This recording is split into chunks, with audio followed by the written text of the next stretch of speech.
روایات اسرائیلی میں آتا ہے کہ ایک دفعہ حضرت سیدنا موسیٰ علیہ السلام کو پیٹ میں درد ہوا شدید، تو انہوں نے اللہ کے آگے درخواست کی کہ یا اللہ مجھے یہ تکلیف ہے اور میں انسان ہوں، عاجز ہوں، میری برداشت سے باہر ہے۔ اللہ نے حکم دیا کہ موسیٰ ایسا کرو کہ فلاں جنگل میں جاؤ، فلاں بوٹی ہے، اس کی شکل یہ ہے، اس بوٹی کو توڑ کے اس کے پتے دھو کے اس سے 2-3 پتے کھا لو۔ موسیٰ علیہ السلام گئے، تلاش کیا، وہ بوٹی مل گئی، آپ نے پتے کھائے، فوراً ٹھیک ہو گئے۔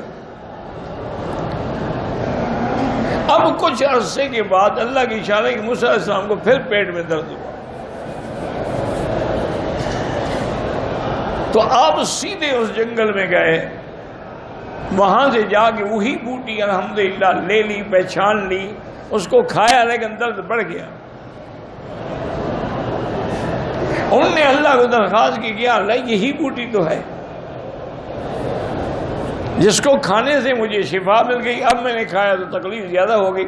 اللہ نے فرمایا موسیٰ پہلے تم میری طرف رجوع کیا تھا، میں نے حکم دیا تھا کہ وہ بوٹی کھا لو، تب اس میں شفا پیدا ہو۔